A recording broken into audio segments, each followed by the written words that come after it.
Life was good. I was excelling in school, a star on the track team, and my social life was poppin'. But then, this nagging voice started whispering in my ear. It told me I wasn't good enough, that I needed to be thinner, smaller. It started subtly, skipping dessert, choosing lighter options. But soon, this voice became a roar, consuming my every thought. Food became the enemy, my body a battleground. This was the beginning of my struggle with anorexia. My name is Nia, and I'm a 16-year-old black girl who, like many others, fell prey to the insidious grip of anorexia nervosa. What started as an innocent desire to be healthy quickly spiraled into an obsession that took control of my life. I became a prisoner in my own mind, trapped in a relentless cycle of restrictive eating, distorted body image, and a crippling fear of gaining weight. Every time I looked in the mirror, a stranger stared back at me. My once vibrant eyes now seemed hollow, my skin pale and drawn. My clothes hung loosely on my frame, a constant reminder of the shrinking I couldn't seem to stop. The compliments from others about my weight loss did little to quell the fear that gnawed at me. My once energetic body was now constantly fatigued, my brain foggy and slow. The joy that once filled my days was replaced by an overwhelming sense of anxiety and despair. Social gatherings, once a source of excitement, now filled me with dread. The thought of food, of calories, consumed my every waking moment. The fear of judgment from others, the fear of losing control, kept me chained to my rigid routine of starving and over-exercising. I was trapped in a prison of my own making, the bars forged from my own distorted self-perception. One day, my English teacher, Miss Johnson, pulled me aside after class. Concern etched on her face, she gently questioned my recent withdrawal from activities I used to love. At first, I brushed off her concern, but something in her warm gaze made me crumble. Through tear-filled eyes, I confessed my struggle.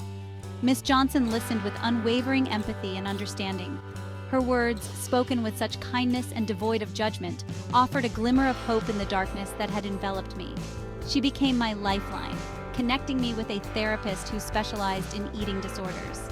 Therapy was initially terrifying. It felt like exposing my deepest fears and insecurities to a stranger. But my therapist, Dr. Lewis, created a safe space for me to unravel the tangled threads of my condition. Section 4. Finding my voice, reclaiming my strength. Dr. Lewis taught me about the physiological and psychological underpinnings of anorexia, helping me understand that I wasn't weak or flawed, but rather battling an illness.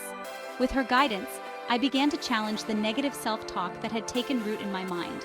I started to see that my worth wasn't defined by my weight or my appearance, but by the strength, resilience, and compassion that resided within me. Group therapy provided a sense of community and shared experience that was incredibly validating.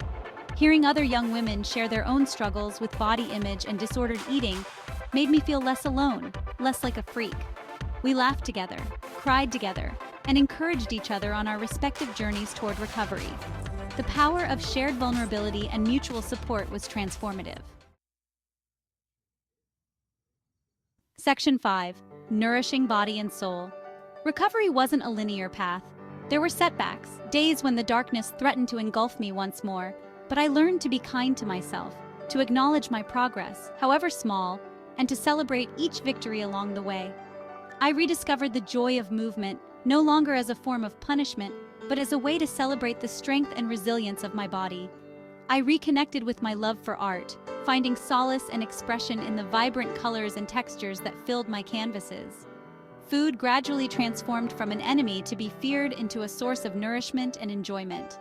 I rediscovered the simple pleasure of sharing a meal with loved ones, laughter and conversation filling the air. Section 6. A future painted in vibrant hues. Today, as I stand on the other side of my recovery, I am filled with a profound sense of gratitude and hope. The journey was arduous, but it taught me the importance of self-love, resilience, and the transformative power of human connection.